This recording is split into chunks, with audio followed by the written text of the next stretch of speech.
జై వాసవి మాత. ఈ ఆర్య వైశ్య వికాస వేదిక చైర్మన్,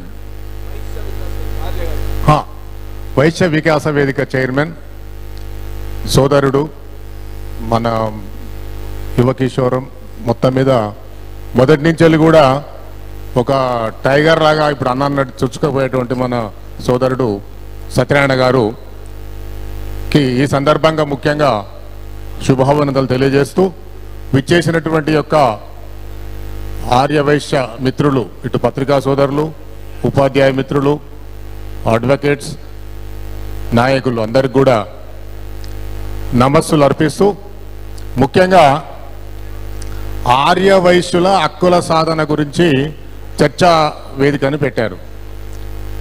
ముఖ్యంగా ఇప్పుడు ప్రతి కులాలకు కూడా దళిత బంధు అని, పోతే ఈ బీసీ బంధు అని రకరకాలుగా ఉన్నాయి. ముఖ్యంగా కార్పొరేషన్ కావాలని ఎన్నో ఏళ్ల నుంచి కోరుతున్నాం. దానికి మనము సమైక్యతతో గర్జిస్తే తప్ప అవకాశాలు రావు. ముఖ్యంగా మా అంజయ్ మావ గారు కానీ అంటుండేది అన్నట్టు, ఒక అది రోషయ్య గారు పిసిసి అధ్యక్షుడు ఉన్నప్పుడు టికెట్ కావాలంటే ఆ స్థాయికి ఎదగాలి. మొట్టమొదట మనం ఆ రకమైనటువంటి మనము సృష్టించుకుంటేనే తప్ప, అంటే మనము ఎక్కడికక్కడ రాజకీయంగా సామాజికంగా అటువంటి పరిస్థితిని సృష్టించుకుంటేనే తప్ప మనము డామినేట్ చేసే పరిస్థితి ఉంటేనే మనకు అవకాశాలు వస్తాయని ఇంతకుముందు కేవి ప్రతాప్ గుప్తా గారు అన్నారు, మిగతా మిత్రులు అన్నారు.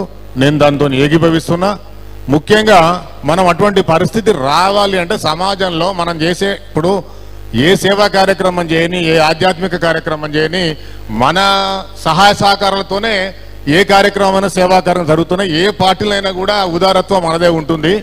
కానీ మనము అవకాశం వచ్చే కాడ మనం సమైక్యతతో కృషి చేస్తే తప్ప మనకు ముందుకు వెళ్ళలేమని తెలియజేస్తూ, ముఖ్యంగా ఇంకొకటి ఏంటంటే, ఇప్పుడు ఏ అవకాశం వచ్చినా కూడా, ఇప్పుడు ఒక ఉదాహరణకు మనము హుందాగా ఉన్నప్పుడే ఏదైనా కూడా మనకు ఆ వాల్యూ ఉంటుంది. ఇప్పుడు సపోజ్ పెన్షన్స్ కానీ ఇంకా కొన్ని హక్కుల విషయానికి వస్తే నిజమైనటువంటి బీదోళ్ళకు దక్కకుండా కొంతమంది పెద్దవారు కూడా దాని గురించి ఆశించే పరిస్థితి, అపహాస్యం కాడ అయ్యే పరిస్థితి ఉన్నది.